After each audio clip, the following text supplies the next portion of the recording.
Louisiana Beer Reviews, MD 2020 Spiked Punch Tangy Orange, 12% alcohol. This is new for 2021. Now, they did make canned MD 2020 a few years ago, but those were actually canned wine. This is a malt beverage, meaning beer-based, barley malt, but mainly corn syrup. Well, we'll go to the ingredients in a little bit. With natural flavors, certified color, and FD&C yellow number 5. Now, yellow number 5 is a food coloring, but for whatever reason, it has to be listed separately. So the flavors are natural something that's going to taste like orange. Now, we had a discussion about this already. If it says natural orange flavor, it has to come from oranges. Natural, say, black cherry flavor, it has to come from black cherry. But if it just says natural flavors, it could be whatever flavor you got from nature, okay? Now, if it's some different chemical components you mix together or blend together to make a flavor, to mimic like lemon or whatever, then it's artificial flavoring. You say, well, I didn't know Anheuser-Busch bought the MD 2020 wine group or the wine group. They did not. It's a collaboration between the two.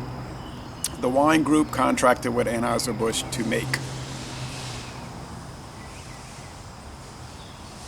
It's always noise. To make a flavored beer-based product. Look at the ingredients list on Tap Into Your Beer.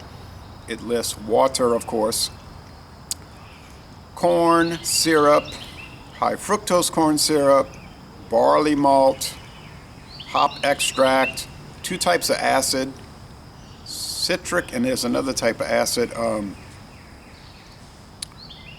natural flavors, and various other things. Okay, let's see. Can't make out this date. It's just a bunch of dots that says something. I don't know. It's not very clearly done. But it's from one of the Anheuser-Busch 12 breweries around the United States. They're cutting down some kind of underbrush over there, I think.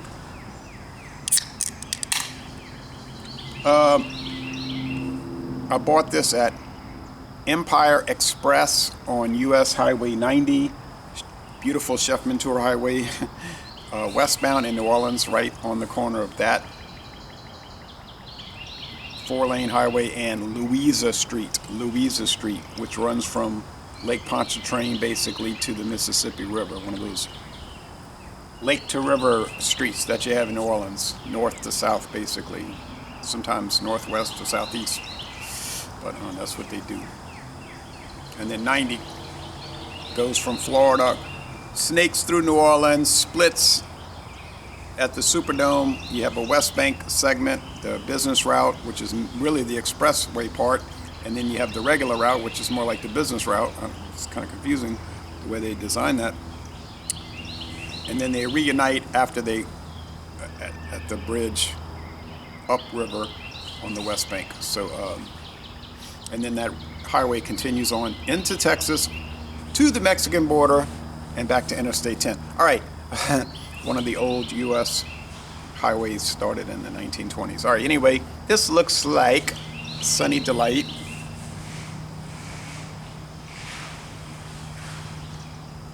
I wonder what they're clearing out over there. That's really something. It's pretty early in the morning. It's 8 a.m. and they started before 8 to be doing that. Yeah, it's yellow orange. Looks like Sunny Delight. Tangy Orange. I guess this is designed to be like a screwdriver, like the Smirnoff Ice Mash screwdriver, the Seagram's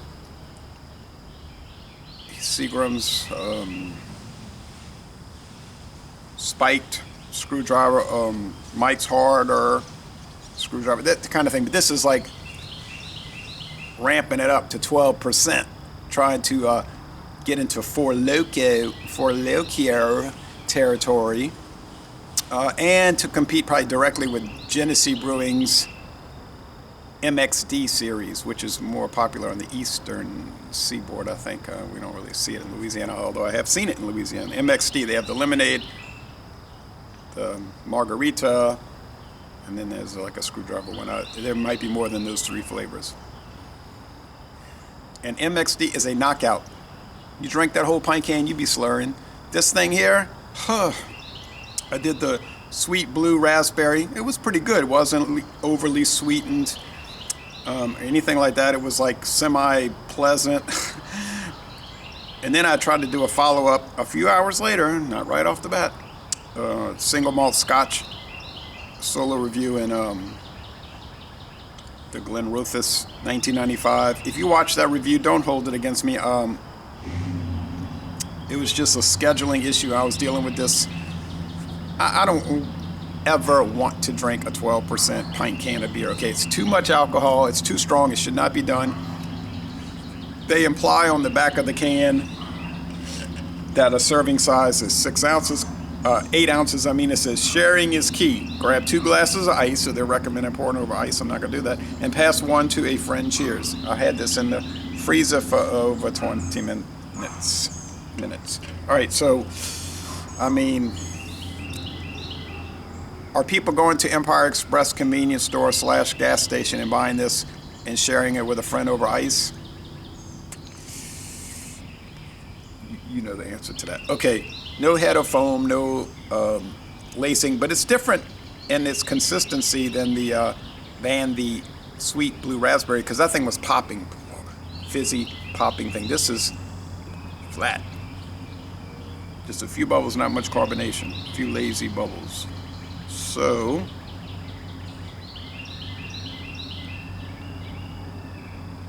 little piece of thread.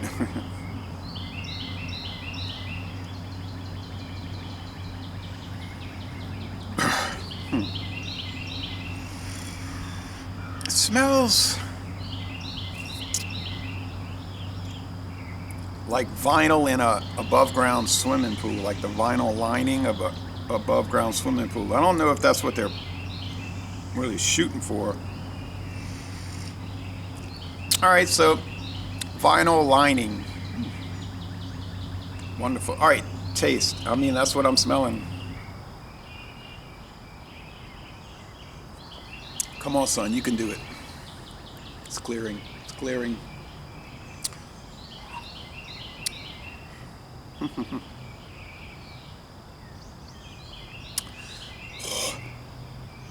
There are a couple of video reviews already. I mean, they had people coming out with these in the last month.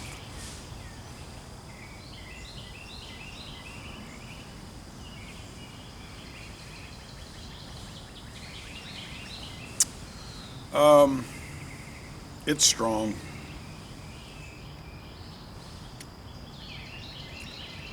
If you get these in Canada, they might be vodka based.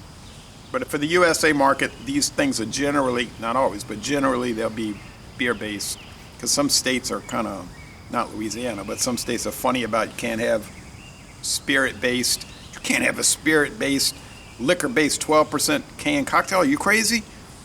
12% alcohol? This will destroy our people. But you can have a beer based 12% canned cocktail, no problem. Of course, you better not call it beer on the label. In many of these states, you got to call it flavored ale, flavored malt beverage, generally. The body's not heavy like the blue raspberry. I think I know who that is over there clearing out.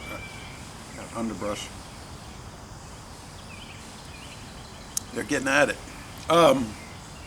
It's sugary sweet, no doubt, from the high fructose corn syrup. Now, the high fructose corn syrup, they're going to be using that as a sweetener. The corn syrup, just corn syrup, they're going to be using that as their fermentable along with the barley malt, just to convert that sugar morass into alcohol. Hop extract, that's to comply with the requirements for beer, having to contain hops, and maybe to balance this super sweet sugar bomb. Still pretty sugary, but whoa, boy. Does it taste like citrus? It does. It does have an orange flavor.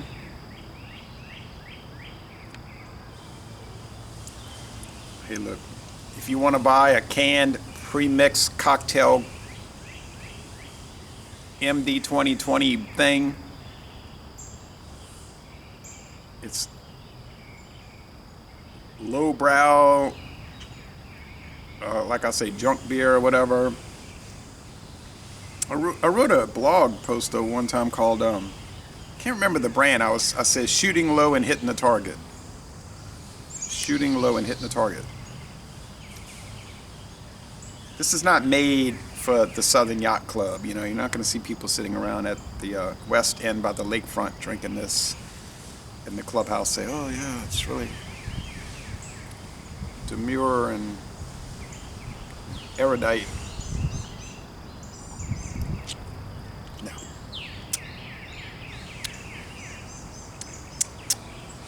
Got that high fructose drying finish.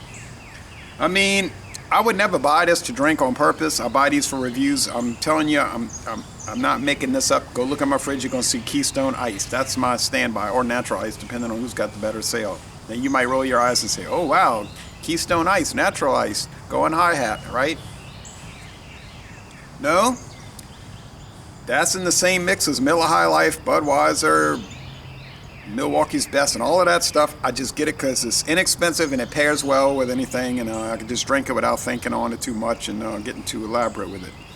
I call them standby beers. This would never, under any circumstance, be a standby beer. I buy them for a review, and I buy them to, like, as a joke. Like, if I visited my father, I'll say, "Look at this," and he'll say, you know, he'll make some kind of comments. And he'll say, "I'm glad they didn't make these when I was drinking. I would have died. I would have died." Because he always did like sweet things, and he says, "These are beers made for people that don't like the taste of beer." I say, "Exactly." He said, "I never liked the taste of beer. I couldn't stand it." I said, "Well, why did you drink it prodigiously, you know?" He said, "Well, I just drank it for the effects." I said, "So basically you used beer as a drug." Right.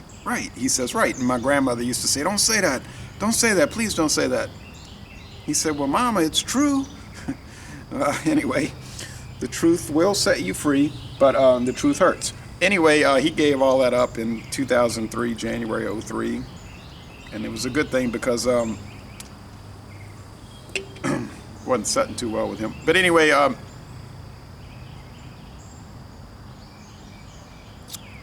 enough of the yammering.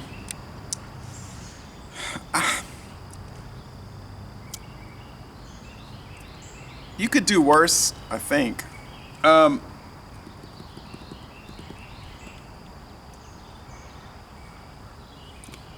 It is kind of flat. And I don't say that in a bad way. I think it's designed to be that way because they're trying to mimic like an orange juice type product, which wouldn't have super carbonation action going on. Certainly carbonated, I can feel a prickliness on my tongue, so it's well done. I mean, these guys at Anheuser-Busch InBev in the United States, Anheuser-Busch, they're master brewers. They know what they're doing. They get a contract like from the wine group. They say, "We want it to taste like blah, blah, blah." They say, "We'll do that." I mean, it's going to come out perfect, you know. They're not going to miss on it. It's like Molson Coors. They're going to do it. It's going to be pinpoint.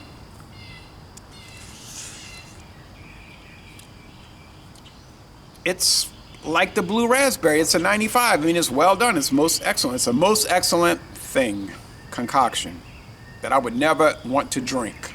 But there are people that can handle maybe higher gravity products more than myself, that can stomach them, like these flavored sweet things. I know people that watch the videos that are into this kind of stuff.